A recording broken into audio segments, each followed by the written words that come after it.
or maybe. We're 4 songs away from the week's hot and toxic takes, but right now we've got Turn In Your Towel on Pittsburgh's #1 hit music station. B94.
WBZZ Pittsburgh with the official 90 forecast from Dennis Bowman and the weather outside. We've got showers all weekend before finally cooling off Sunday night. Right now, we've got Tomlinisms on Pittsburgh's #1 hit music station. B94.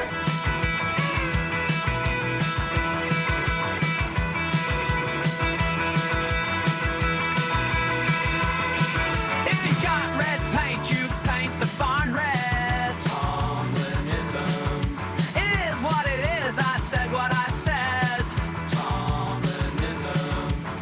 Football is our game. Winning is our business. It's a 5-star matchup because we're in it. I'd rather say whoa than have to say sick 'em. Tomlinisms. We don't seek comfort, obviously. Collectively and individually, we do routine things routinely. The standard is the standard when you're listening to Tomlinisms.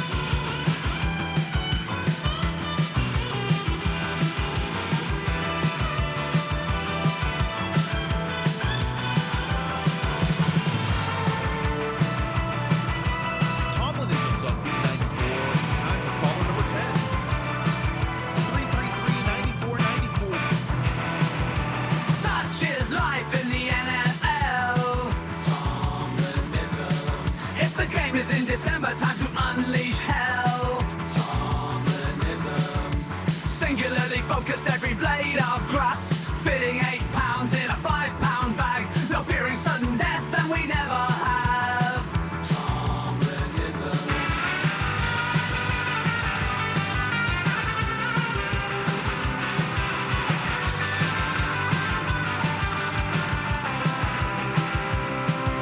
We don't seek comforts, obviously.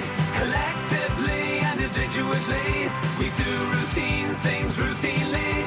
The standard is the standard when you're listening to Tomlinisms. When you're listening to Tomlinisms.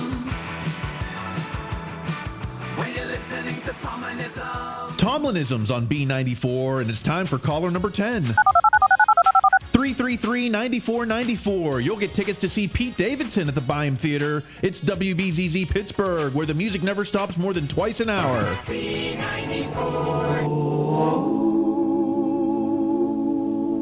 Join the ranks of Steelers pride. With talent grand, he can't be tamed. New chapter calls, he'll ride that way. And all in Pittsburgh cheer his name. Let Russ cook, oh let him soar. Through skies of black and gold he'll roll. The Chappie toll. In Heinz Field's heart, hear the crowd sakes roar. With faith and fire, we're ready for war. With every snap, Russ takes command. This Union strong, its Steel City stand. Let Russ cook with heaven's book. In the blitz of life, he'll never show. B94, I'm Kyle Chrise. Tune in to Quinn and Banana tomorrow morning. They'll be giving away tickets to see the magician Rob Zabrecki at Liberty Magic. But right now, here's Steel and Soul on WBZZ Pittsburgh. B94. Sound the battle cry. Battle cry, battle cry. Boots on the field, yeah. We make some noise. We make noise, we make The noise. black and gold swarms with a heart of steel. Of steel, of steel, of steel. Tomlin's at the helm, At the helm, at the helm. and it's all so real. So real, so real, so real.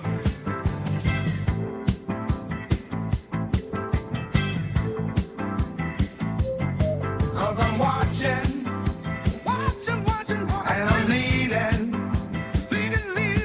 and I'm winning. I'm with the team I'm rooting for.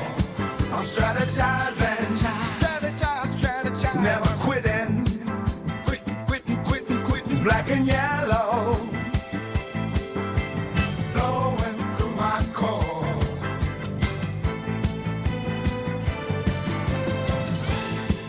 Cause it's crunch time, crunch time, crunch time, crunch time.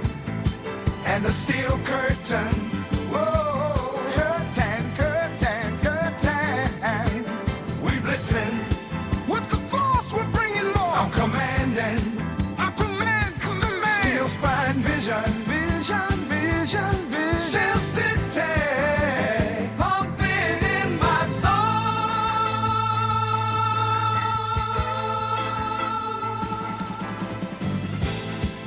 We got the power, power, power in every hour, hour, hour. Pittsburgh rushes in. Here we go, here we go, here we go. Defense like iron, like iron. Positions firing, firing, firing, firing. But we're here to win. We're here to dominate. Yoy!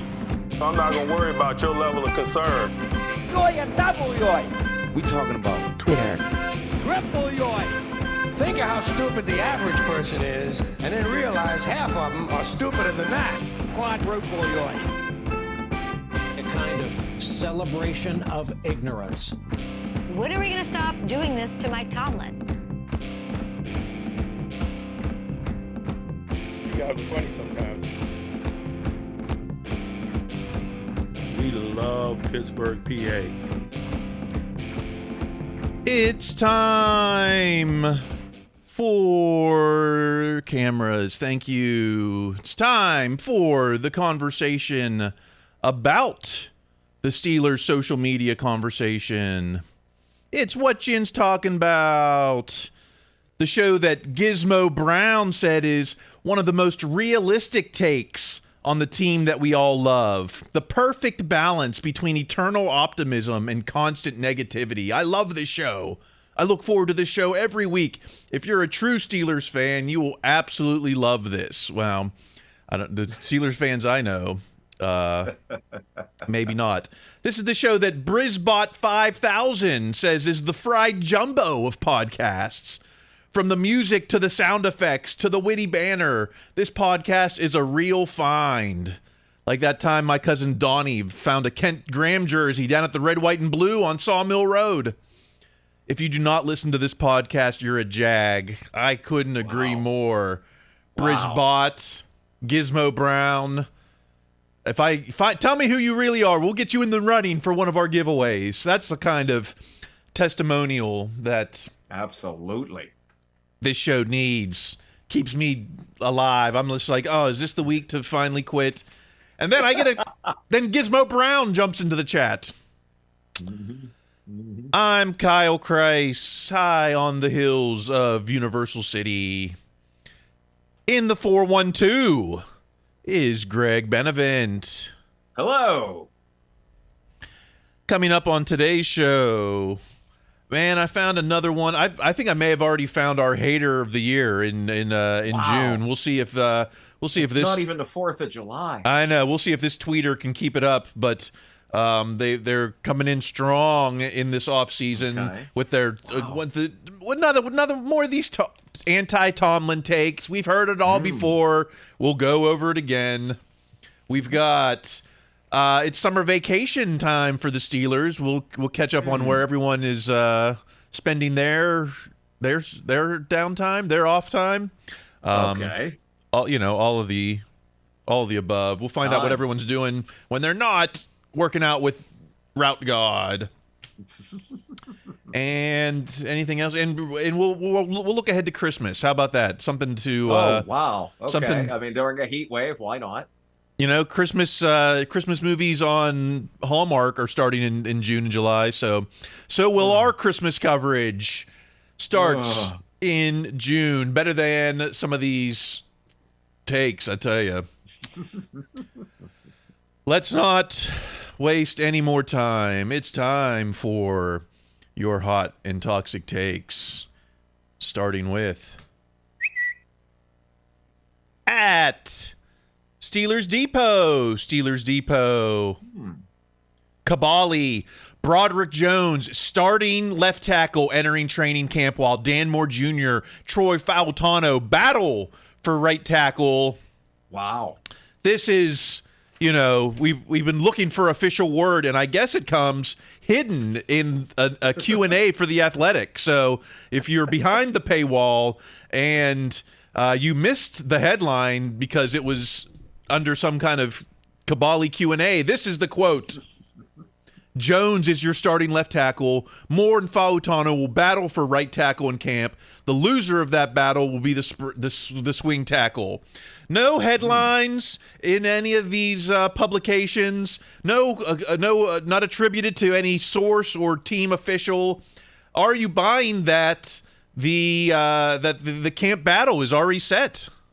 Well, I mean, I don't know if I'm buying that the camp battle is set. I am buying that the beginning of the camp battle is set. I am buying that Jones has the pole position, which is apparently the phrase we are now contractually obligated to use throughout this entire camp experience. I'm buying that. Yeah, I think it shows a bit of faith in Fautano. And isn't it also that, Dan Moore maybe doesn't have the natural ability of these other two guys, but isn't part of it that Dan Moore is a guy that can play both positions, albeit one of them much better than the other? Yeah, that's why I find this weird. Insider sentiment. This would be an above the fold headline in anyone's, anyone who's been following the Steelers.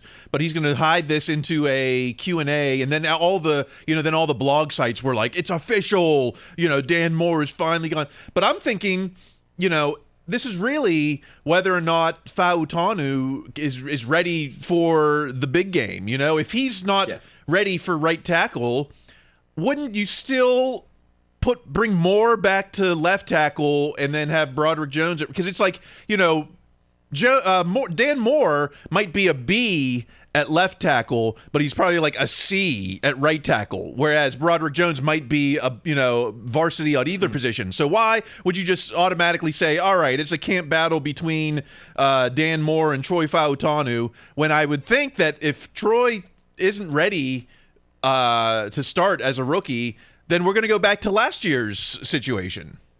Well, it could be that, but it could also be that Dan Moore has improved, or that Broderick Jones has improved, that they aren't stagnant in the same place that they were when the last season ended. Perhaps it's that Broderick Jones became that much better a left tackle, even over what, in a way that can make up for Dan Moore's deficiencies at right tackle. Or what I think is also equally likely, maybe Dan Moore got better at right tackle. I mean, the guy can adapt as much as anything else. I certainly wouldn't find that impossible as well, that Dan Moore was able to improve there. So I think either of those scenarios are just as likely as what you said about that. Hey, if Fautanu isn't ready for the regular season, and he very well might be. I mean, the guy has all kinds of talent. Then they could move back the way things were in the Buffalo playoff game, sure. But I think it's possible that Jones got that much better, or Moore learned how to play some right tackle better too. It's good to see the big boy.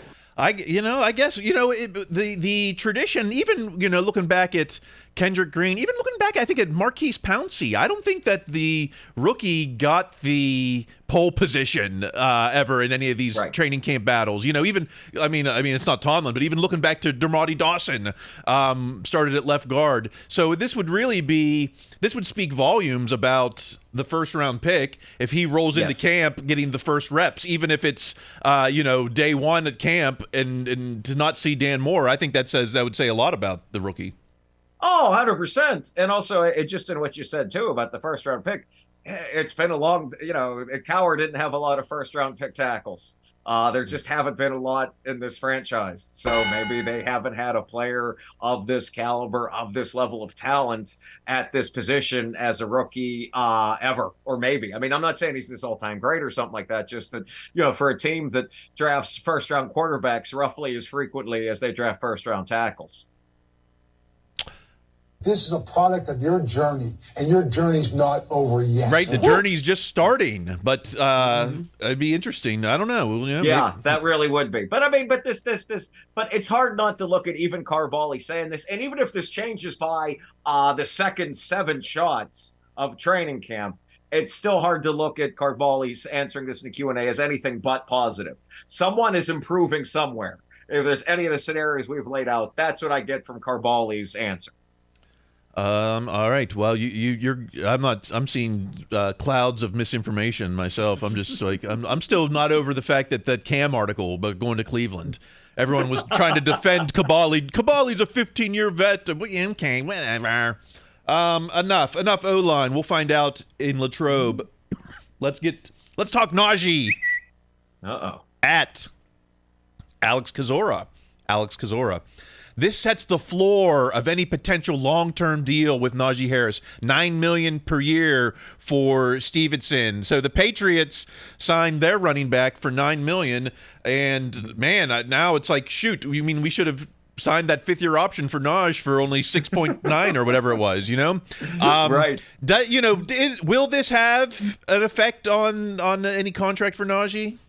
I can't see how it wouldn't have an effect. Najee's been better than Stevenson. I mean, Stevenson has been on a team that, despite the Patriots having beaten the Steelers last year, has been consistently worse than the Steelers during their 2 contracts. But yeah, I don't think I'm being a homer here when I say I believe Najee Harris is more talented and has had a better career thus far than Ramondre. I'm sure I'm saying that incorrectly, Stevenson. So I would imagine this does set a floor and greatly impact any Najee deal. Well, someone who might not agree with you is the mad genius at Tim Benz PGH. Tim Benz. This week's Madden Monday. The quote from Madden is, no way Najee Harris gets a Stevenson contract from the Steelers or anywhere else. If Najee is licking his chops, he's stupid. He ain't getting that here. He ain't getting that anywhere.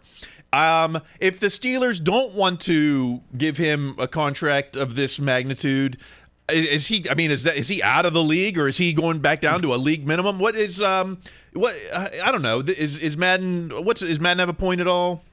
The only thing I would agree with what Madden said is I would agree he's not getting that here in Pittsburgh. I think the Steelers made it pretty clear they're not going to give you $9 million if they didn't give you $5.9 million or whatever it was. But I don't know if something changes between now and then. Every time it is weird how I don't know, my voice cracked. It is weird if you look out in the media. Every time somebody says, there's no way they're signing Najee to a long-term deal, someone else will say, well, I talked to somebody who thinks they might sign Najee to a long-term deal. So, like, there's always one conflicting report versus the next. But I totally believe that somebody would sign Najee to a contract very similar to Stevenson's, if not for more, as soon as if he has a season like the ones he's had the last few years and doesn't get hurt, then I very much would think somebody else would sign him to a contract like Stevenson's or better.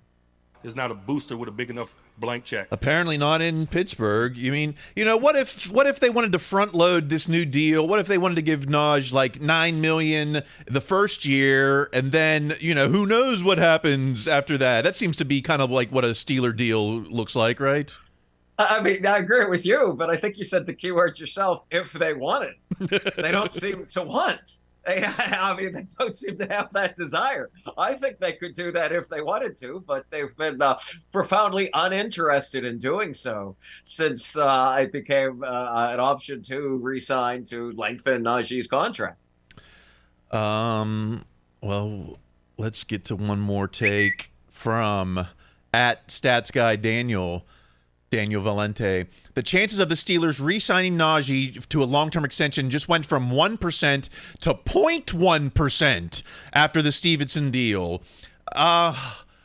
Is it that bleak? I kind of think that they still have all this cap space that I think they have to spend a certain percentage. Right. You can't just sit in on all this money and just like save it for a rainy day. I think they've got to spend the Pirates. Yeah.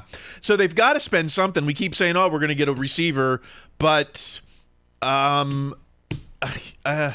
guess we'll find out because Najee's going to talk at camp finally. So.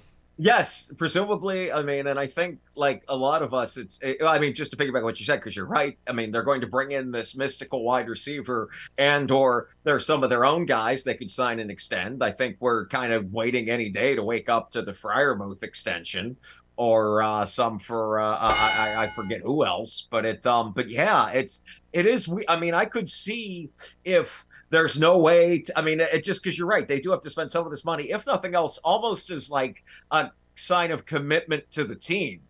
I mean, I'm sure the team doesn't listen to Twitter mercifully, or shouldn't. Cam, please stop searching your name.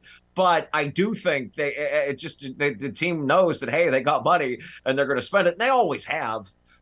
So I would think they have to spend it on somebody, and maybe if all other wide receiver options fall through and they re-sign enough of their guys and whatnot, then maybe they give it to Najee too. Maybe they are working behind the scenes on this mystical deal for Najee, and they're just keeping it very silent. Not impossible, not likely. But yeah, you got to spend some of this money eventually on something, not before the 4th of July, but it is soon to be July and not June or May. So August, and guess that is the month of camp. So the time to spend some money is rapidly approaching. Yeah, usually if they're working on a deal, doesn't usually Omar Khan come out and say that, like, we're working on it? He usually says that, like, we're expecting a deal soon, or we're expecting. He kind of telegraphs it, but we haven't necessarily. He said we would like to have Najee, but it hasn't telegraphed that a deal is in the works. Right, and also just to piggyback on what you're saying, like, should they sign Najee to an extension, what you just said will then become the telegraphing of, if that happens, and Khan saying, well, we'd like to sign him, and then we did. Then we say, okay, well, that was what telegraphed it, but not yet. They've been tight. They've had this money, and they haven't really leaked a whole lot about what they're going to do with it. So it is. I think it's just. This is a different situation, a unique situation. One is fans of this team we're not used to. So I think it like so many other unique experiences, just fried our brains a bit in terms of what's going to happen next, since we have no map to go by. Yeah, under Colbert, it was almost like bring back as many veterans as possible because they know the system. Now we've seen, well, heck, we'll trade Deontay Johnson, who was a top 10 all-time Steeler. Who cares about Najee, who was on pace for first 3 1,000-yard seasons ever for a Steelers running back. Right. So it's like these aren't just any mom and pop players. These are like legit franchise players potentially. Yes. Ones you build an offense and a team around, ones they have built an offense around in the very recent past. Don't know what's happening. I don't want to claim to know. Enough. We'll find out. Again, all these things will play up in camp. How about let's get to some coach haters. You are a hater. The haters are coming out for at the Steelers Wire. Steelers defensive coordinator Terrell Austin needs to be on the hot seat this season. Wait a minute. What? I thought that we had a top 10 scoring defense. Well, here's the quote from Kurt Popejoy of Steelers Wire / USA Today.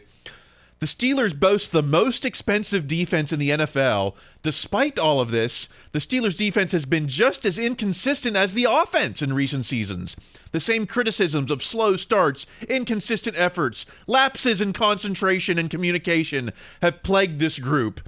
Is that a legit criticism? I mean, there have been, I think in September, the last 2 seasons, there may have been communication slow starts. Sure, I'll give that, but top 10 scoring defense, I'll take that no matter, over whatever inconsistencies the Steelers Wire seems to think that exist.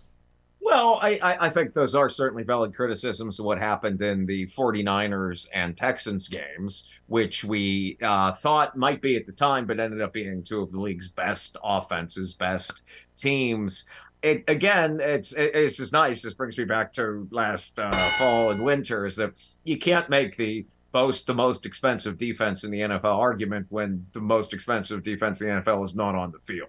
I mean, that's not the one that had Trenton Thompson and no Minka and, I know it's a cliche to say it at this point, but Miles Jack getting off of the couch.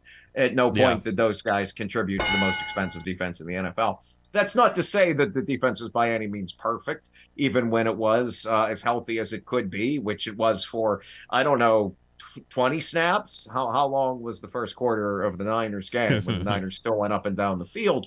But, the 2 things, I don't think Austin's on the hot seat because, again, we're never 100% sure how much of the defense Austin actually controls and calls. I mean, Tomlin is as instrumental in that as can be. I'm sure Austin contributes to it greatly, but it is in so many ways Tomlin's defense. And 2, it's one thing, it's easy to use injuries can't be an excuse, et cetera, but there's a difference between a few injuries and significant injuries to many players in many positions, which is very much what happened to the defense last year. And they still managed to be, as you said, a top 10 scoring defense.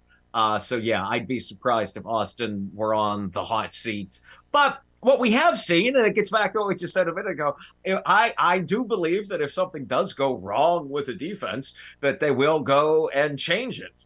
Just like they've changed so much with the offense. I mean, if there's one thing we've learned under Khan, if he believes the team is deficient at something somewhere, he's going to go try and fix it with an asterisk next to second wide receiver. That'll be the last time that I address it. I hope. I don't want to talk about defense. We're going to probably be talking about offense. It's like... Right.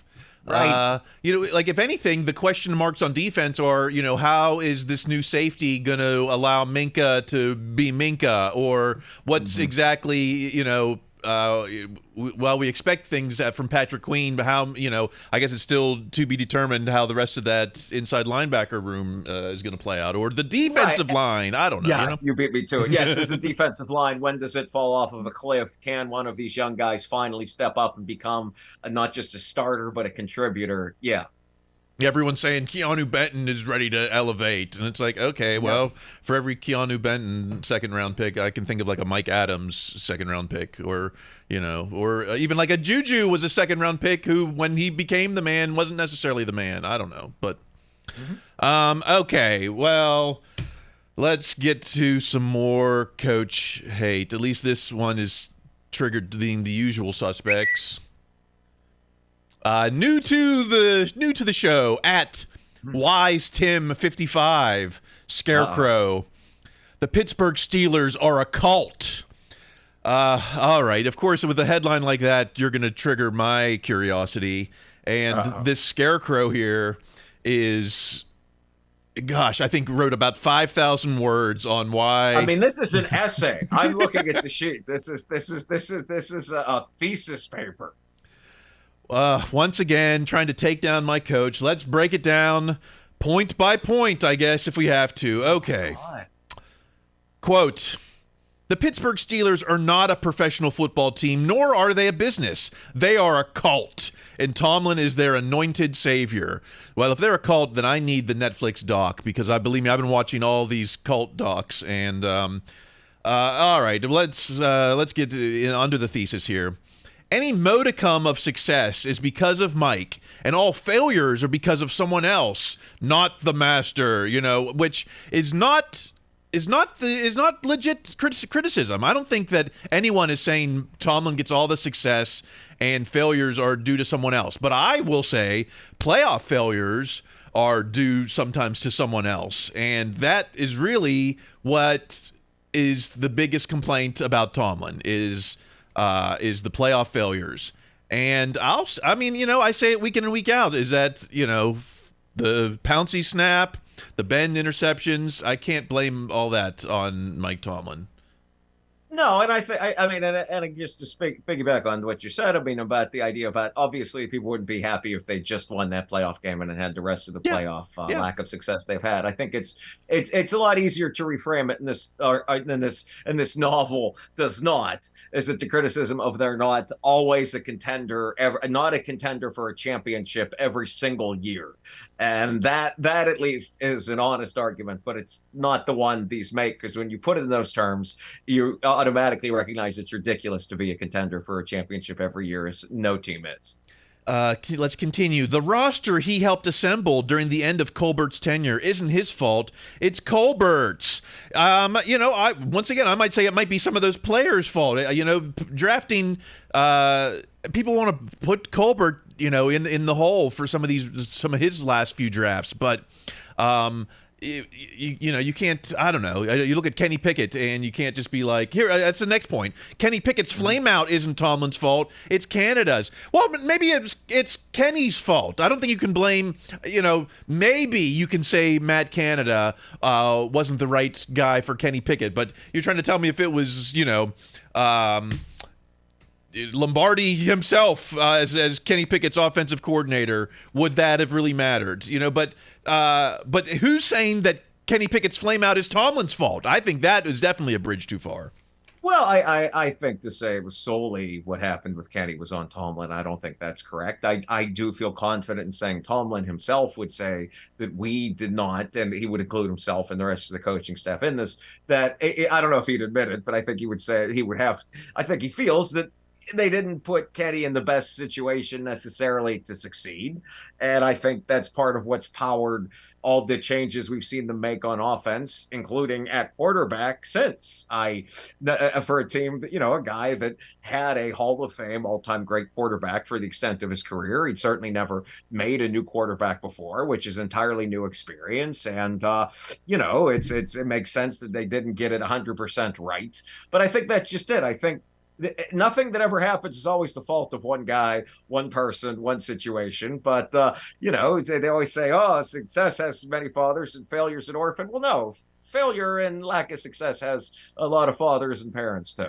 The next point, Canada being promoted by Tomlin to offensive coordinator in the first place isn't his fault. Now, okay, this you can actually say, well, Tomlin probably gave the okay to promote Canada to coordinator. But I'm not necessarily putting that in your fault, you're at fault for this. There was obviously some qualities in Canada that a lot of people thought, including NFL Network, thought that this guy could be exciting and bring some new looks to the NFL. And and he'd worked with. It's like he came from the outside. He'd been with the team previously, right? I mean, he had that other position. They'd certainly like Kenny. They'd seen him at that same pit practice facility before. Sure, it's not like Tomlin was the only person to hire Canada to be the offensive coordinator for his team. He was was simply the first to hire him as offensive coordinator in the NFL. Drafting Najee wasn't his fault. Who's saying that's who's putting blame on drafting Najee? I remember Art Rooney saying we got to run the ball better. So it was, the writing was on the wall, and Najee has only become the only Steeler to post 1,000-yard seasons his first 3 years. Not Franco, not Lev. That is not a fault. I can't. The postseason disasters aren't his fault. I agree. The postseason disasters are on the players. Players play. The players quitting on him isn't his fault. What players quit on him? I can't think of any except maybe the one outside linebacker who wanted out early. Right. I mean, Bell showing up 5 minutes before the playoff game against the Jags isn't necessarily quitting. But I mean, the fact that we can think of at most 1.5 examples over the course of almost 2 decades shows how rarely that this ever happens. 8 and 8 years are applauded. Who is necessarily applauded? 8-8-1 was the last 500 season, and people weren't necessarily applauding it, but I think that considering what we all thought was going to happen, maybe we were a little relieved to finish 8-8-1 that year. I don't know anyone who's go. Yeah. And also, I mean, not to interrupt, but I mean, also that also just shows how disingenuous all this is, because if that team had been 7-9 or 6-10 or something, that would have been very much a bigger part of this rant.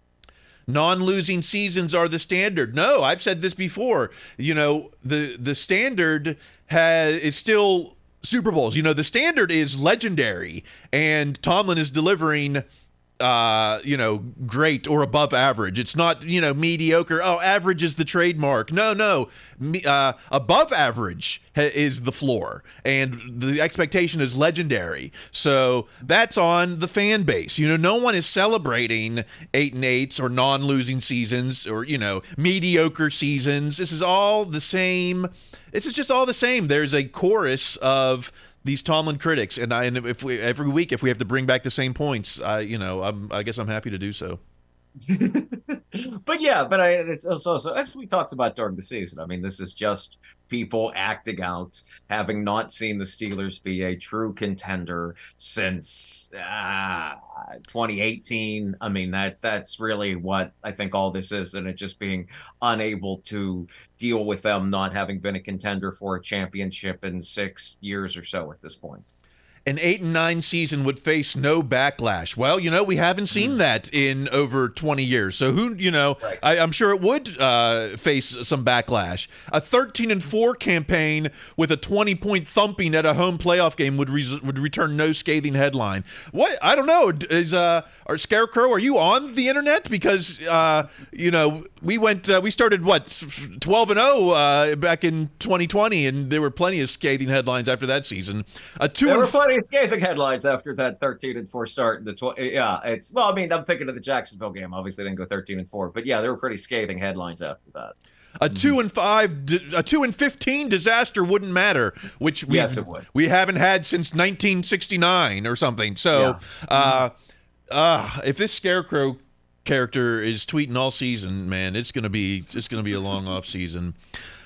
But I see you. Don't think that I don't see you out there. I see you, and you're all wrong. You're all wrong.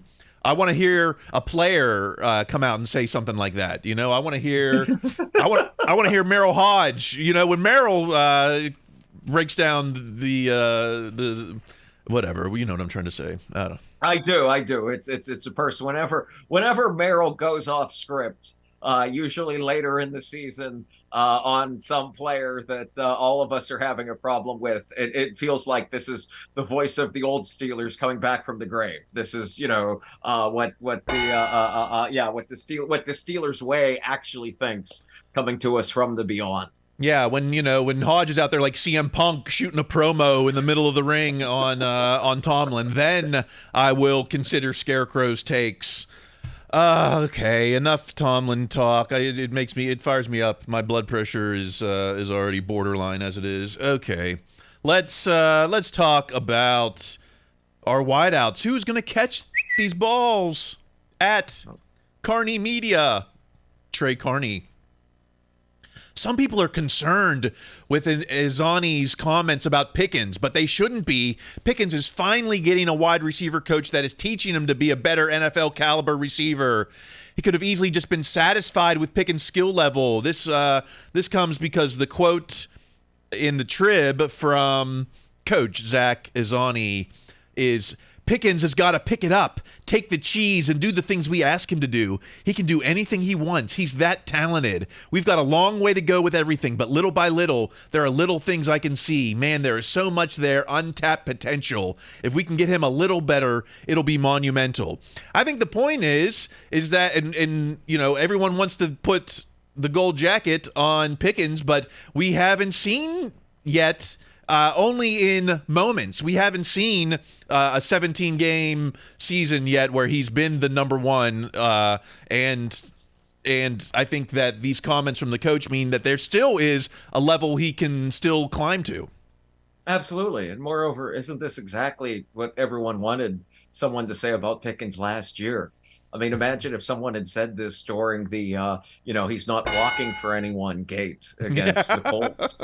I mean, this is exactly the thing you wanted. This guy is saying the exact right thing. I don't know if I've ever heard somebody seriously and with great vehemence and gravitas say, he has to take the cheese. But that absolutely fits here. I thought this was great. Everything this guy's saying is correct. And and I have no idea if he knows the technical aspect of it. I know the Broncos had some good receivers last year. I assume this guy knows what he's talking about. But just for him to come in with this attitude and present Pickens with this attitude seems like the right attitude. That seems like that can only be good. Why didn't he pick him up and put him down? Right, he's got to be able to pick him up and put him down. That's what this Izani is saying. That is in a far more technical and erudite way. I'll look back at Juju again. You know, when he had AB across from him, it looked like Juju was going to be Pro Bowler, for 10 seasons. And then as soon as AB went away, it became a lot harder for Juju to put up those kind of stats. And he was earlier in the second round than Pickens, I believe, or similar. Probably, yeah. I mean, I'm sure it was pretty close position, but yeah, I mean and we saw it in the games last year where Pickens didn't have DJ out there or someone else. It was a lot harder for Pickens to get his, one deep pass that completely changes the game, of which he had multiples last year. That's another significant reason why I think all of us continue to this day in late June believe that the second wide receiver is coming on the next train or the one after that, just over the horizon soon, tomorrow. Yes, tomorrow the sun will come out. We just, it's everyone thinks that Pickens is the man, but I think that he'll have to be. Well, he's got to be now, right? He's going to have to be if DJ was here too. But it seems like they were very intent on not keeping Deontay Johnson around. So I think their plan was always to have Pickens be the guy. So Pickens, we're going to force feed him the gabagool. The gabagool this time. It's like, you want to be the man, you're going to have to eat up. Let's talk quarterbacks because according to nope, that's not it. At Hollywood Leanne Lohman, notice that the Steelers' Justin Fields seems down during interviews. You're not the only one. What? Does he seem down? The quote, I guess this actually came from Christopher Carter, I guess. But the quote is, Fields is not being super rambunctious, nor has he been overeager, cracking a lot of jokes. Oh my, he's down, I guess. What? I mean, I know it's June content, but this Fields was the guy who said that he wanted to come play for Tomlin, even as a backup. This is a new low for June content. I mean, this is the new basement. This is the professional NFL quarterback is not acting like a child at their birthday party. What on earth? He's not being super rambunctious. I consume too much media when it comes to this team, and I have not noticed that Justin Fields seems down during interviews. I am not qualified to judge the moods of Justin Fields in highly structured interviews after practice, standing under. He's not overeager, cracking a lot of jokes. people have different personalities. Speaking for myself, and I please correct me if I'm wrong here, as people that, have crack jokes in different scenarios, when I'm around new people or just talking or in a job setting, I would probably seem down too compared to the times when I crack a lot of jokes. There's a time to be perhaps serious and stately and just polite and make nice conversation and not make a lot of jokes. And perhaps it's when you're starting a new job. That's a joke to me. Yeah. What do they want him to be like? Marcus Allen out there? Like, oh, let's do dances in the locker room, and all the questions are always like, it's trying to get some kind of controversial statement, like, oh, do you think you can be the starter, or do you think these stupid questions that they repeat day after day, and what's he, and then when he does talk, it shows up in these columns like, oh, he doesn't have the accuracy, he doesn't have this or that, and so and I think him and Najee are in that little corner of the just team prove it, keep our mouths shut And absolutely, and Najee's a guy that has a fine sense of humor, and we know it. Najee has a very good personality, and it's, and it hasn't necessarily served him well with this media or with this fan base. And, it could just be, regardless of anything else, maybe Justin Fields doesn't have a great sense of humor. Maybe. Yeah, maybe. I mean, that's who cares? It's not, that doesn't involve throwing the ball. Believe me, I can testify to that. But yeah, it could be there are some people that just don't go around cracking a lot of jokes, particularly when they're trying to ingratiate themselves with 52 other colleagues and coworkers at a new corporation. If I were in this kind of situation, I think I would say something funny for months. Like, I laugh at that. Yeah, I would just be making fun of, Michigan or Penn State players. That's all. Right. Yeah. I mean, that would be exactly. And you'd be with you'd be with the other. Yeah. And you would stand next to Cam, and Cam would say something funny about Ohio State. You'd be like, that's right. Then just, yeah. Okay. Well, let's get to the lighter side of things. It's summertime, summer vacation, and let's see what the players are doing at Danger. Russell Wilson, back in the ring, started in 2018 through 2020, had some of my best years. Then COVID hit, and I couldn't go back in. Good to see my guys, Freddie Roach and Marvin Samudio. There is Russ in the wild card training. That's out here in LA. If I knew he was out here, I would have tried to meet him. Russ is now one degree separation closer because Mario's tight with Freddie Roach. So that's right. We can make this happen maybe. But there's Russ. Russ is training boxing. He's looking good. Looking good for 36, right? And I guess right. Boxing could help a quarterback. I don't know.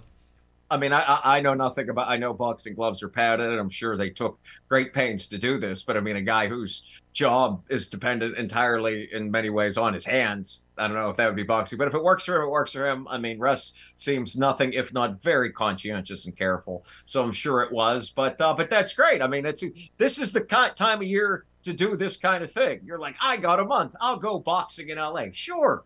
Why not? That sounds like a hoot. It looks like he had a real good time and got some exercise in. Good for him. Yeah, he's already pretty lean, but as Peak Ben showed us, you don't need to necessarily be the leanest guy back behind center. I don't know. Yeah, I mean, I remember looking at that picture of Russ and being like, oh, he doesn't have Magic Mike underwear abs, and then I thought, well, you don't need that to be a professional athlete.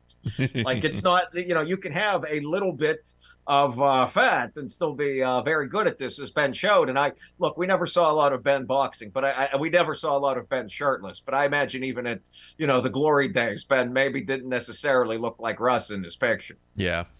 Well, let's see who else is. He's heating up. Let's get even hotter on the vacation tip. We've got at Miles Killebrew on IG with Christian Kunst and catching the barracuda. They've gone fishing. It's Miles Killebrew, Presley Harvin, and Christian Kunst going deep ocean fishing for barracuda, and they've got. Wow. I mean, that thing's got to be. It looks like 4 feet long or so. I don't know. Yeah. No Boswell on the special teams fishing retreat. This guy, man, I don't know. He seems to be super serious, and compared to, the rest of the special teams here. I don't know. Well, that, and I mean, I just making for myself, I would probably find a way out of the team deep ocean fishing group trip. I would suddenly have other obligations elsewhere. Someone's like, yeah, where'd go? Where are we going? Oh, deep out in the ocean, like way far from anywhere. Oh, good. What are you fishing? Barracuda. Like, yeah, I'd find a way out of that. I'd be like, oh, my new wife, she's, she wants the house. Like, I would not be a part of that. But I mean, this also seems like the kind of thing that if you do it together, it leads to some real bonding. Like, I doubt you forget the time you were miles from shore and caught a barracuda with your bros. Yeah. Maybe Boswell couldn't go because there's not enough sunscreen in the world to put him out in the middle of the ocean. You'd have to get Canada's old hat. Like, you'd have to get that thing out and put it on Boswell. I got to say, of these two things, I would find the boxing far safer than fishing miles from shore for barracuda. All right, well, choice. Let's take it to the next level. Finish him. At Mazursky 8895 Baku, Justin Fields in the lab training with CJ Stroud in Morocco, and they weren't just training. There's a picture of the video. Justin Fields riding a camel through the deserts of Morocco. I don't know how safe Morocco is as a country. I don't know, but do you need to go halfway around the world to get some throws in? I mean, you might have to go halfway around the world to ride a camel and film yourself on Instagram doing that. I thought you were going to use a clip from Casablanca to describe this for Morocco. I mean, what I thought when I looked at this was, very quickly, I used to watch this live feed on YouTube, and it was like somewhere in Africa, and it would be a watering hole, and you'd see giraffes and all these amazing animals come by, and it was the middle of nowhere. I was like, wow, this was exciting. And then I stopped watching this as soon as I found out that live cam was actually on the outside of a resort, and a hotel that was very safe was right behind it. And that's sort of what I'm guessing happened here. Like, maybe these guys are deep in the Serengeti finding the lost city and all the jewels, but my guess is they're also on like the equivalent of when I went dog sledding in Alaska. Like, there's a professional guy right over there making sure everything is okay, if not several professionals. Yeah, so that's sort of what I'm guessing happened here. But I mean, it's maybe they're going to find the laser shooting apes, and that's a great reference for those of you that have seen Congo from 1994.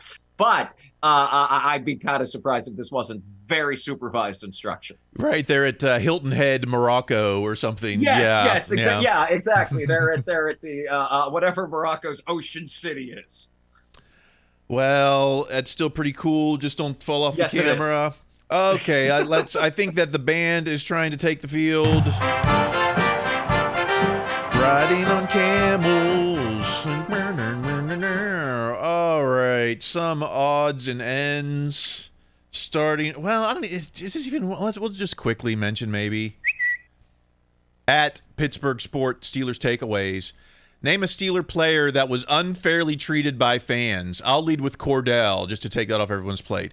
And then some of the replies were Terrell Edmonds, Robert Spillane, Juju, Mason, Deontay Johnson, Ross Cockrell, Mendenhall, Neil O'Donnell, Cliff Stout, Ike Taylor, Chad Brown, Mike Hilton, Landry Jones, Mike Wallace, Joe Gilliam, Dan Moore, Kenny Pickett, Lev Bell, AB, Najee, Terry Bradshaw. I guess the question is, who have the fans treated fairly in 75 years? Honestly, when I saw this, I thought, one, this could be its own episode. And then two, it hit me, this could be your next equivalent of March Madness, like March Madness, who was treated badly. And then it's just weeks of which player was treated the worst. Actually, I'm liking that idea more than I say it out loud. But yeah, I mean, I know it was listed at the end here, but I mean, Bradshaw would have to be right there with Cordell. I mean, as quarterbacks, that's a reason they're up there. But I mean, there's so many names even beyond this. William Gay isn't even on here.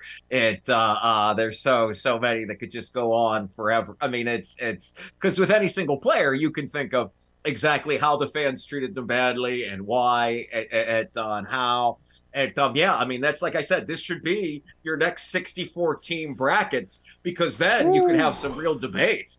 Yeah, you got to put Kendrick Green and Dodson up there too. I mean, that's what I'm saying. This is its own episode. Like the band, like if we talk about this too long, the band's going to go back in the tunnel. Like they're going to go back to their seats. Like, yeah, I can't think of who's been treated well. I don't, Nancy Thigpen. I mean, it's Ernie Mill. I mean, it's oh my word, you just go on and on and on. Even LaVon Kirkland, once you start, I mean, any single one of them, man. Like, if you're not TJ Watt, that's the only one who I think is probably no one's talked trash on. Right, and even then, Madden's tried to say that that's he gets hurt too that's much for the money. So I mean, it's right. I mean, it's it's that, and that would also be one of the rare Pittsburgh player debates where like Steeler debates where like Watt comes in as like the play-in team guy, like the one that barely gets into the discussion. And oh gosh. All right, let's do one last thing here. No, not one last thing. We got two things.